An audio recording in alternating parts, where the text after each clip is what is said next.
사도신경 하심으로 수요일 새벽 예배를 하나님 앞에 드리겠습니다. 전능하사 천지를 만드신 하나님 아버지를 내가 믿사오며 그 외아들 우리 주 예수 그리스도를 믿사오니 이는 성령으로 잉태하사 동정녀 마리아에게 나시고 본디오 빌라도에게 고난을 받으사 십자가에 못 박혀 죽으시고 장사한 지 사흘 만에 죽은 자 가운데서 다시 살아나시며 하늘에 오르사 전능하신 하나님 우편에 앉아 계시다가 저리로서 산 자와 죽은 자를 심판하러 오시리라. 성령을 믿사오며 거룩한 공예와 성도가 서로 교통하는 것과 죄를 사하여 주시는 것과 몸이 다시 사는 것과 영원히 사는 것을 믿사옵나이다. 아멘.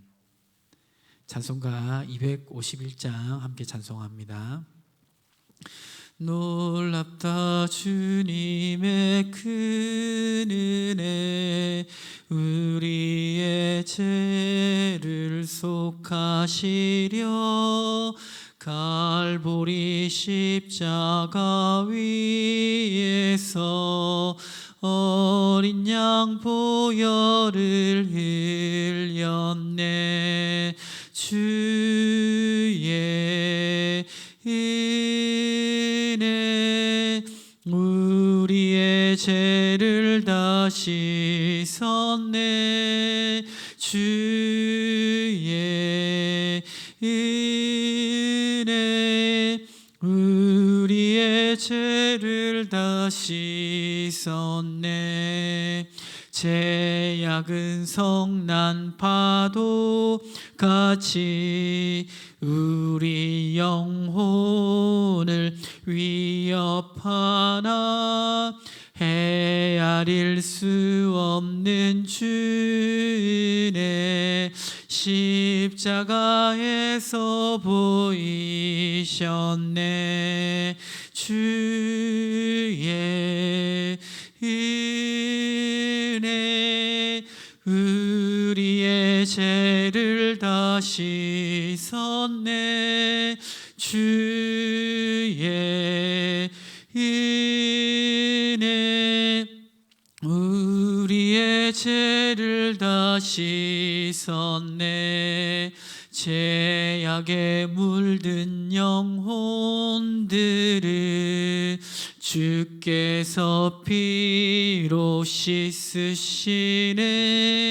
지금도 흐르는 그 피에 눈보다 더 희게 씻으라.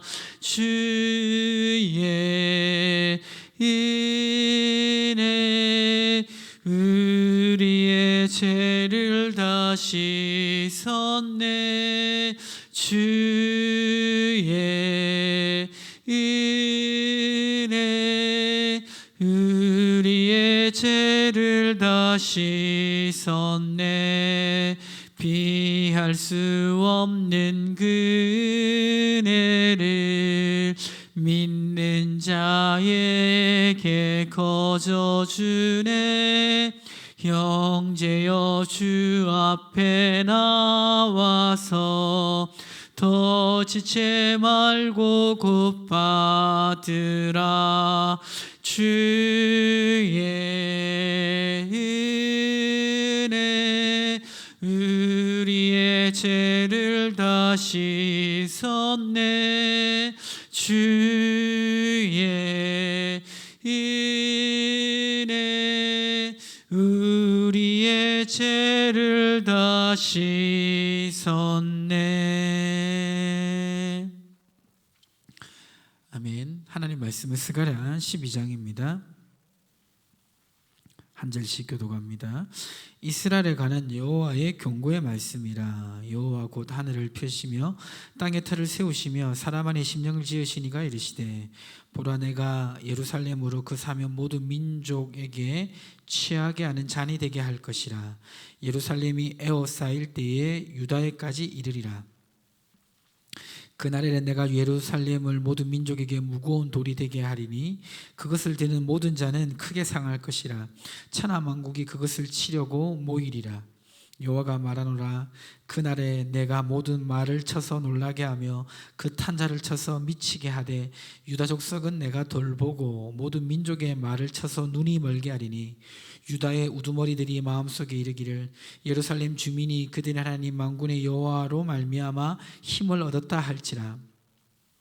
그날에 내가 유다 지도자들을 나무 가운데 화로 같게 하며 곡식단 사이에 횃불 같게 하리니 그들이 그 좌우에 에워싼 모든 민족들을 불사를 것이요 예루살렘 사람들은 다시 그 본 곳 예루살렘에 살게 되리라. 여호와가 먼저 유다 장막을 구원하리니 이는 다윗의 집의 영광과 예루살렘 주민의 영광이 유다보다 더하지 못하게 하려 함이니라. 그날에 여호와가 예루살렘 주민을 보호하리니 그 중에 약한 자가 그날에는 다윗 같겠고 다윗의 족속은 하나님 같고 무리 앞에 있는 여호와의 사자 같을 것이라. 예루살렘을 치러 오는 이방 나라들을 그날에 내가 멸하기를 힘쓰리라.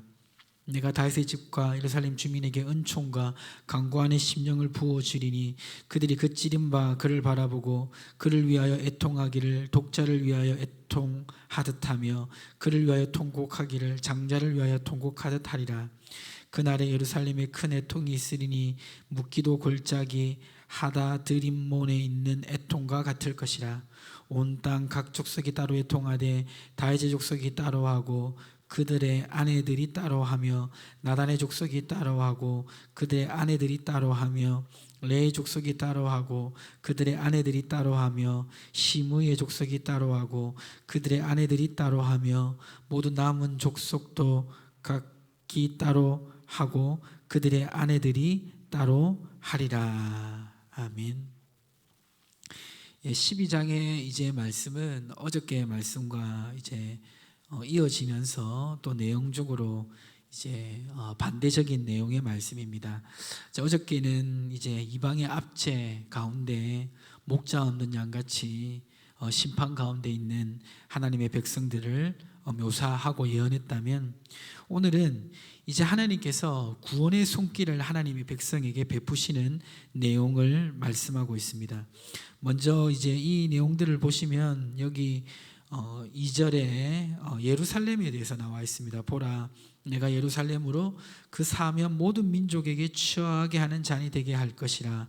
예루살렘이 에워싸일 때에 유다에까지 이르리라.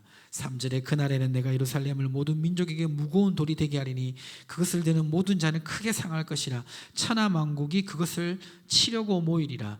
그러니까 이 지금 그냥 문자적으로만 보면 예루살렘을 중심으로 하는 하나님의 백성과 또 이방 민족의 큰 전쟁을 묘사하는 것 같은데요. 이 말씀은 이제 어떤 물리적인 전쟁이라기보다도 하나님의 백성을 하나님께서 회복시키시고 로마 시대 이후에 그리스도를 통해서 교회가 탄생되고 하나님의 나라가 이 땅에 임하고 그 하나님의 나라가 번성해 가는 가운데 영적 대계를 펼치는 그런 상징적인 예언의 말씀으로 볼 수가 있습니다. 그래서 이제 이 이제 말씀들을 보면요, 하나님께서 이제 예수 그리스도의 구원을 통해 교회를 탄생시키고 하나님의 백성을 이제 일으켜서 하나님 나라가 확장되는 그러한 내용의 예언이라고 볼 수가 있습니다. 여기 보면 12장 여기 8절 9절에 보면 이렇게 기록되어 있는데요. 그날에 여호와가 예루살렘 주민을 보호하리니 그중에 약한 자가 그날에는 다윗 같겠고 다윗의 족속은 하나님 같고 무리 앞에 있는 여호와의 사자 같을 것이라. 9절에 예루살렘에 치러 오는 이방 나라들을 그날에 내가 멸하기를 힘쓰리라. 하나님께서 하나님의 교회를 탄생시키시고 그 하나님의 백성을 통해서 이 영적 전쟁 가운데 승리하게 하시는 그런 은혜들을 예언하고 상징하고 있습니다.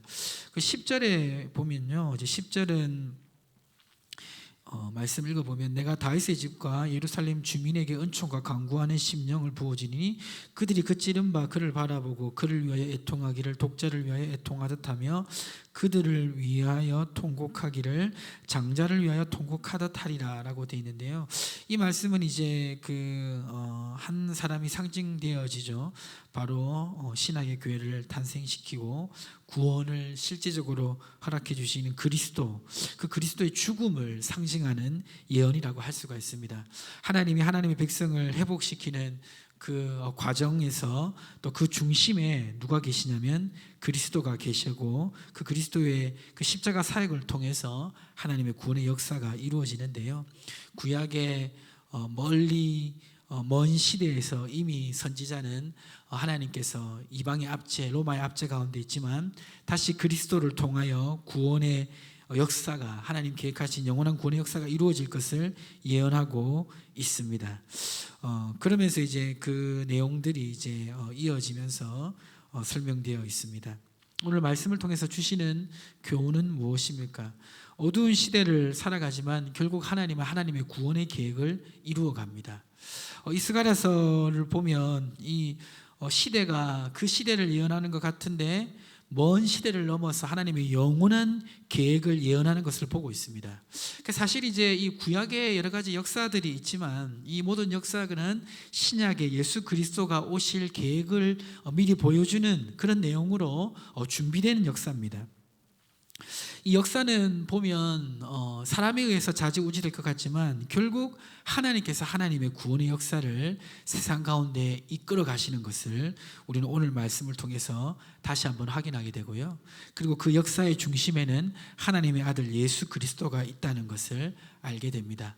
하나님이 자신의 아들을 보내서 십자가에 못 박혀 죽게 하심으로 죄인을 구원하게 하시는 그 계획을 위해서 이 인류 역사가 움직이고 있다는 것입니다.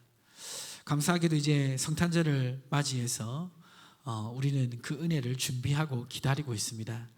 이 세상에 너무나 시끄럽고 복잡하고 여러 가지 일들이 있지만 결국 하나님의 손길 안에서 이 모든 세상은 움직입니다. 계획되어집니다. 믿으십니까? 그것을 믿으시고 힘내시고 위로받으시면서 오늘 하루 승리하시기를 주님의 이름으로 축복합니다. 우리 함께 기도하겠습니다. 오늘 주신 말씀을 가지고 공통의 기도 제목 가지고 함께 기도합니다.